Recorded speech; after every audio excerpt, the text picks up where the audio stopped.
Hello and welcome to 21st Century. I'm Daljit Dhaliwal. The legacy of slavery in the United States lives on today in South Carolina and Georgia. The Gullah Geechee peoples, descendants of African slaves, are facing a struggle to hold on to their land and culture.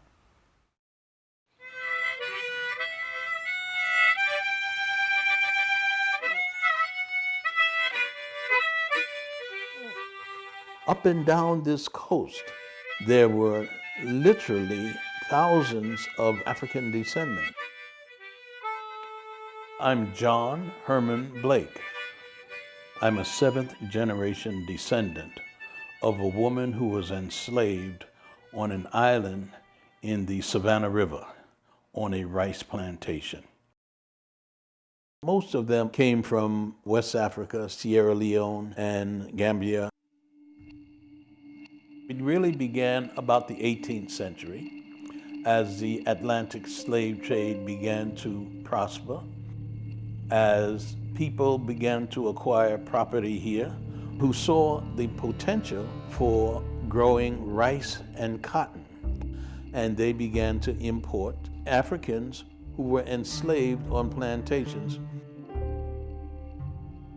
You could buy a plantation, buy 10, 20 slaves, and within 3 to 5 years, have a complete return on your investment. Dr. Blake is Executive Director of the Gullah Geechee Cultural Heritage Corridor Commission. The Geechee are descendants of slaves who settled in the U.S. state of Georgia, and the Gullah, known for their masterful storytelling, settled in the neighboring state of South Carolina.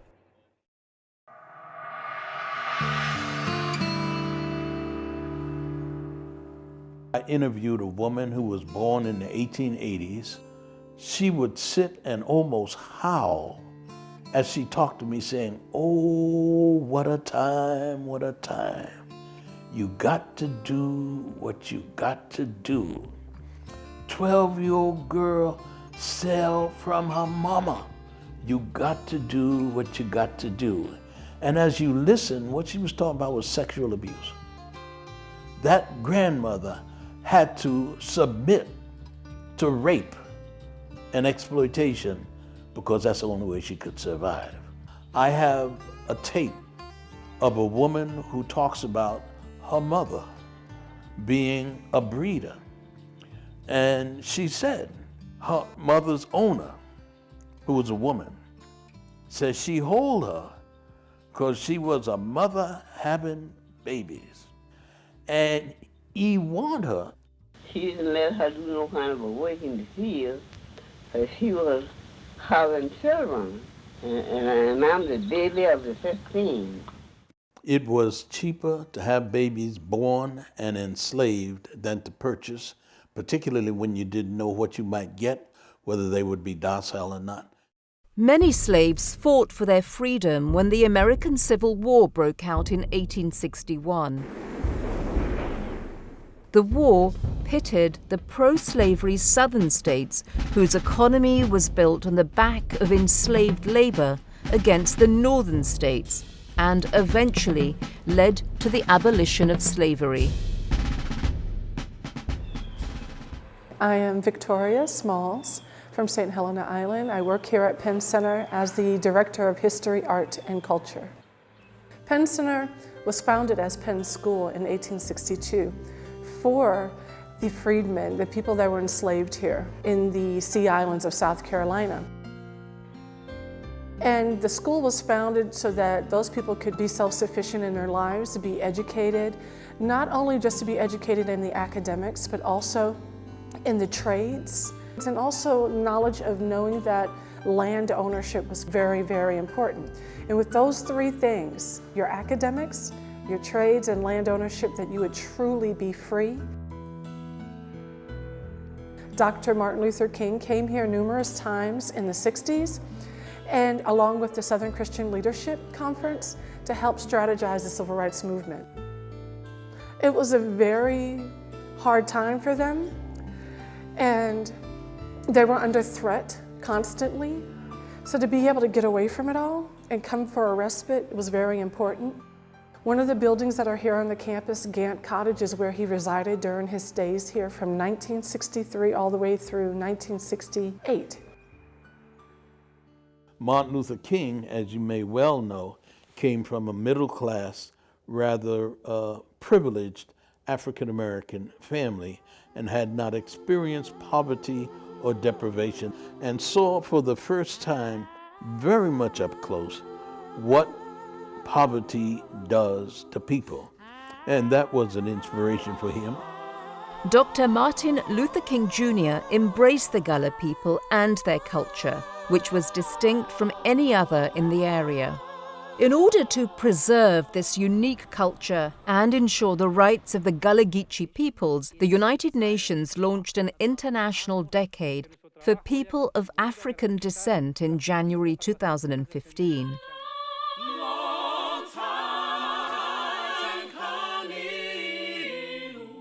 The decade aims to recognize their contribution, preserve their rich cultural heritage, and bring an end to discrimination.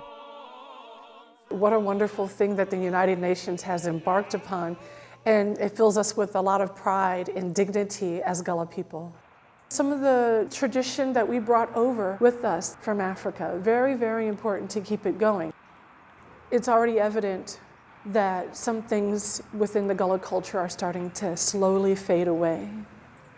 When you have sweetgrass basket sowers that are unable to find the sweetgrass because of rapid development in those coastal areas where it grows, it's very scarce.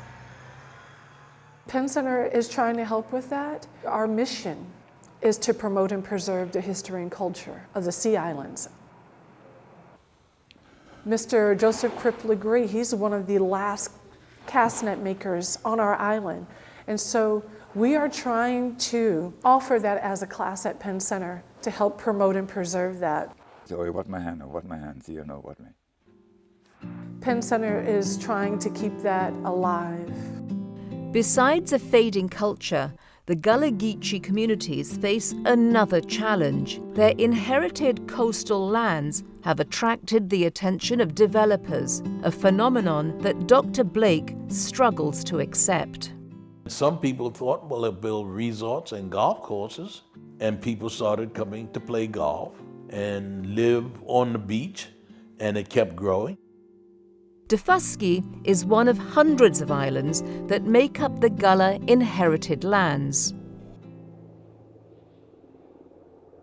When I first got involved with Daufuskie, we had to work with an elderly woman who had inherited all of her property. And somebody came along and said, I want an acre of your land. She sold an acre of land for $75. $75. We had to get a lawyer and get that thing reversed. And she said, I didn't know how much it was worth. A lot of people who are Gullah or Geechee and originated on these islands had to leave for economic reasons. The people lived their lives planting, fishing, important ways until it was discovered. Developers went after it, and people used to come here to hunt, and it kept growing, and the more profitable it became, the more they became. Well, that's what's happened on Daufuskie. I don't think this culture of Gullah Geechee people, in terms of its deep, deep values, has been ever truly understood. I think it will be very important for building human community.